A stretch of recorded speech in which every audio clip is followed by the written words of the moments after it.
तो चलिए दोस्तों, आज के जो इस क्लास में हम लोग करेंगे क्लास 12 इंग्लिश 100 मार्क्स का प्रोज सेक्शन का first chapter Indian civilization and culture का जो है वन लाइनर के रूप में क्वेश्चन करने वाले हैं, जो आप सभी को याद करने में बहुत आसानी होगी।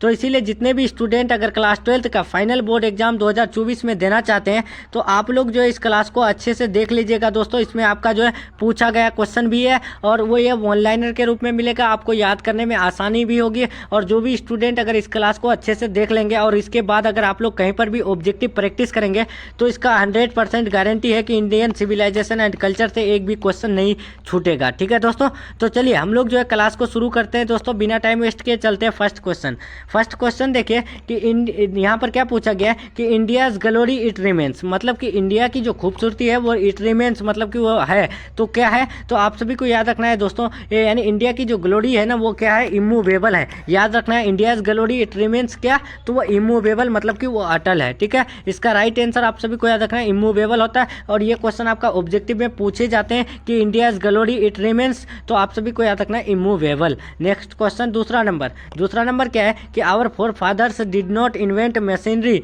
बिकॉज, तो देखिए यानी यहाँ पर क्या पूछा गया है कि आवर फोर फादर मतलब कि हमारे जो पूर्वज जो थे, यानी जो हमारे एंसेस्टर्स थे ना, पूर्वज थे, तो वो जो है मशीनरी का प्रयोग नहीं करते थे। क्यों नहीं करते थे, तो आप सभी को याद रखना है दोस्तों, क्योंकि वो जानते थे कि वो जो है गुलामी में पड़ जाएंगे। ठीक है, तो इसीलिए इसका राइट आंसर क्या होगा कि it would make us slaves. ठीक है, याद रखना है our forefather did not invent machinery because it would make us slaves. ठीक है दोस्तों, तो याद रहेगा। नेक्स्ट क्वेश्चन चलते हैं हम लोग तीसरा नंबर क्या है कि Gandhi ji autobiography name, most important question है, याद रखिएगा। गांधी जी के ऑटोबायोग्राफी का नाम क्या है, तो आप सभी को याद रखना है माई एक्सपेरिमेंट विथ ट्रूथ है। ठीक है, इसका राइट आंसर आप सभी को याद रखना है दोस्तों। तो इसका राइट आंसर आप सभी को याद रखना है कि गांधी जी के जो ऑटोबायोग्राफी का नाम है वो क्या है, तो माई एक्सपेरिमेंट विथ ट्रूथ है। ठीक है दोस्तों, क्लियर हो गया।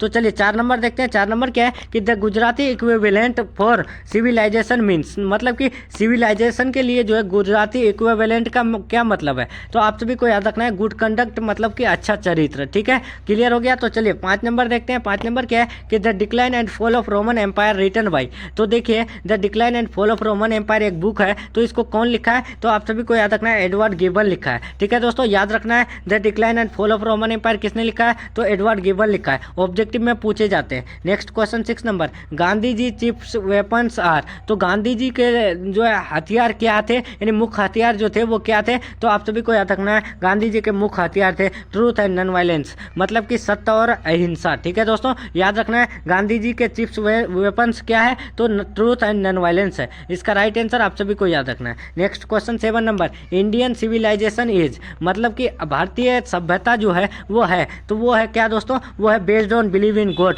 मतलब कि वो ईश्वर के भरोसे पर आश्रित है। याद रखना है भारतीय सभ्यता जो है यानी based on believe in God है, मतलब कि ईश्वर के भरोसे पर आश्रित है। नेक्स्ट क्वेश्चन चलते हैं 8 नंबर क्या है कि Mahatma Gandhi was not dash dash of material progress of the west, मतलब कि महात्मा गांधी जो थे वो नहीं थे वेस्ट, यानी उनके जो मटेरियल थे ना, क्या बोला है कि पश्चिमी सभ्यता के, तो उनके किस में नहीं थे, तो वो एनामोल्ड में नहीं थे। ठीक है, एनामोल्ड के मटेरियल प्रोग्रेस में नहीं थे। ठीक है दोस्तों, इसका राइट आंसर एनामोल्ड होगा। नेक्स्ट क्वेश्चन 9 नंबर क्या है कि Indian civilization and culture is, मतलब कि इंडियन सिविलाइजेशन एंड कल्चर जो है वो क्या है, तो आप सभी को याद रखना है इंडियन सिविलाइजेशन एंड कल्चर जो है वो एक एसे है। ठीक है दोस्तों, एन एसे। नेक्स्ट क्वेश्चन चलते हैं 10 नंबर क्या है कि द गोल्डन फिलिस मीन, यानी द गोल्डन फिलिस का जो मतलब होता है तो वो क्या होता है दोस्तों, तो आप सभी को याद रखना है द गोल्डन फिलिस का जो मतलब होता है ना वो होता है डिफिकल्ट टू फाइंड, मतलब कि कोई भी चीज़ को पाना जो है बहुत ही कठिन, यही जो है मतलब है द गोल्डन फिलिस का।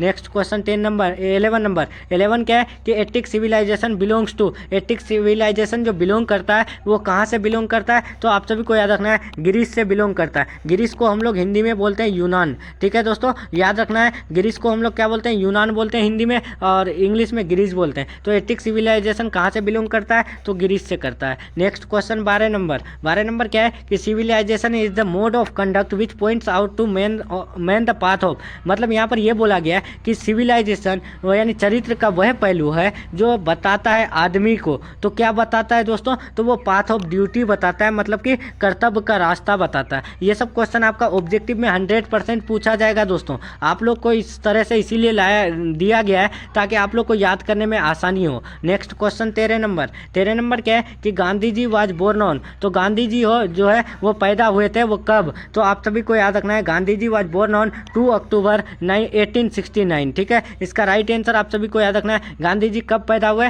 तो 2 अक्टूबर 1869 को। नेक्स्ट क्वेश्चन चलते हैं 14 नंबर, और एंसेस्टर्स एंजॉय डैश रूल, तो हमारे एंसेस्टर जो थे मतलब कि पूर्वज जो थे तो वो क्या कौन चीज़ को एंजॉय करते थे, कौन से रूल को, तो आप सभी को याद रखना है होम रूल को एंजॉय कर रहे थे। होम रूल का मतलब ये होता है कि अपने घर का जो है प्रॉब्लम को अपने घर में ही सॉल्व करना, ठीक है, उसी को हम लोग बोलते हैं home rule. Next question 15 number कि आवर एंसेस्टर सेटिस्फाइड विथ, हमारे एंसेस्टर जो है वो सेटिस्फाइड थे, तो वो किसके साथ यानी सेटिस्फाइड थे, तो आप सभी को याद रखना है स्मॉल विलेज के साथ। वो हमारे जो एंसेस्टर्स है ना वो जो है सिटीज़ यानी सिटीज़ में रहना जो है वो पसंद नहीं करते थे, यानी छोटे से गांव में रहना पसंद करते थे हमारे जो भी एंसेस्टर्स थे, ठीक है दोस्तों। Next question 16 number, Indian civilization and culture is written by, Indian civilization and culture को किसने लिखा है, तो वो महात्मा गांधी लिखा है, ठीक है। नेक्स्ट क्वेश्चन चलते हैं 17 number, who are pharaohs, pharaohs कौन थे, तो आप सभी को याद रखना है फेरोज को हम लोग हिंदी में बोलते हैं फिरौन, क्या बोलते हैं फिरौन,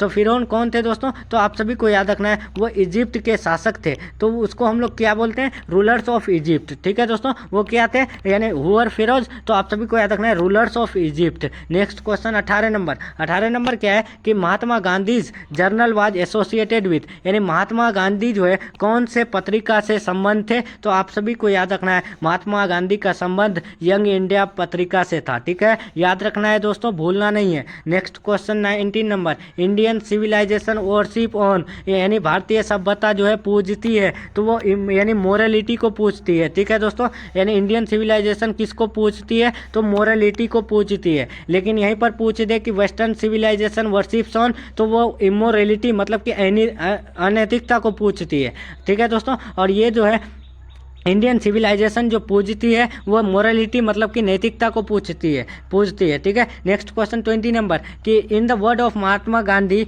माइंड इज, देखिए महात्मा गांधी के शब्दों में जो है माइंड क्या है, तो आप सभी को याद रखना है रेस्टलेस बर्ड है, ठीक है दोस्तों, क्लियर हो गया। तो महात्मा गांधी के शब्दों में माइंड क्या है, तो वो रेस्टलेस बर्ड है मतलब कि बेआराम परिंदा है। नेक्स्ट क्वेश्चन 21 नंबर, 21 क्या है कि वेस्टर्न सिविलाइजेशन प्रोपोगेट ऑन, देखिए वेस्टर्न सिविलाइजेशन मतलब कि पश्चिमी सभ्यता जो है प्रोपोगेट मतलब होता है कि प्रचार प्रसार करना, तो वो प्रचार प्रसार करते थे, तो वो किसके, तो वो जो है इमोरलिटी मतलब कि अनैतिकता के, ठीक है दोस्तों, क्लियर हो गया। तो चलिए नेक्स्ट क्वेश्चन 22 नंबर, 22 क्या है कि Edward Gibbon is associated with, देखिए Edward Gibbon is associated with, associated मतलब क्या होता है कि संबंध, तो एडवर्ड गिबन का जो संबंध था ना वो इटली से था। लेकिन अगर आपको पूछ दे कि एडवर्ड